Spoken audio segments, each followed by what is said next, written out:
talking about another battle between Florida shoppers at Publix and Publix. Publix is being sued for allegedly overcharging Chris for weighted items.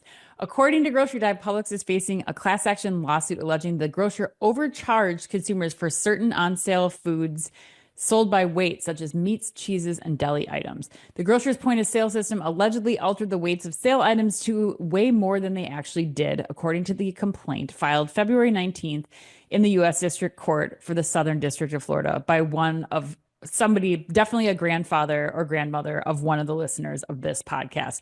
It could have been mine. I definitely can see them going and complaining about the weight and the receipt. So let's keep going into this.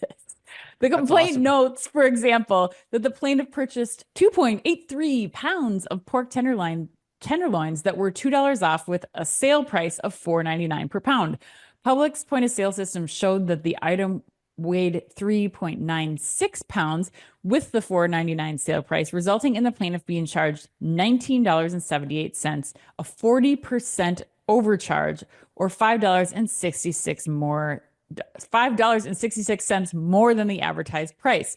The lawsuit also alleges that Publix regularly displays signs for expired sales in stores and displays incorrect pricing per unit shelf stickers for baby formula. Chris, as a former store manager, what's your assessment of the lawsuit Publix faces over its pricing practices?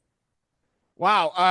Well, I kind of used this expression already once in this podcast, but I'm going to go back to the well end. There's a lot of meat on this bone, figurative and literally. Yes. First you have to ask the question, like, is Publix being deliberately misleading here, or is it a function of their process?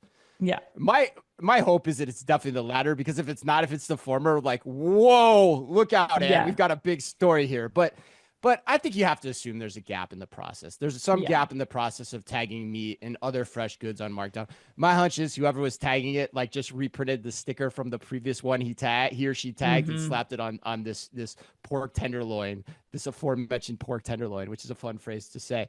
So these processes are oftentimes in the fresh meats and produce areas are oftentimes manual. So I can see why there's errors, but a customer should never be charged 40% more than they expect. No. That's not something you want as a retailer. So the other part about the expired signs, I mean, I've been railing against that for years. I mean, it's happening. It happens to every retailer out there.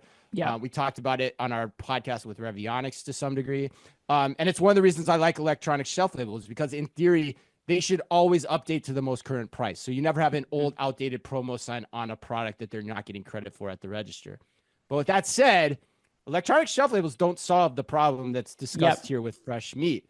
That's likely still a process problem, pure and simple.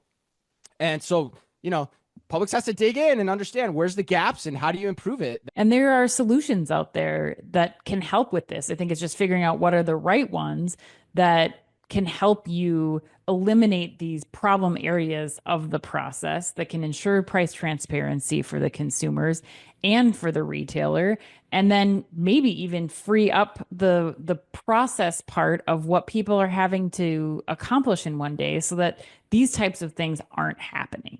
It just shows you that why there's so much energy around fresh food, because if you can combine, like we said, like Bennett, we talked about Bennett, combine the processes, the technology, and the people to figure this out, there's a lot of money to be found here, and better customer service and better customer experience at the end of the day as well. Right.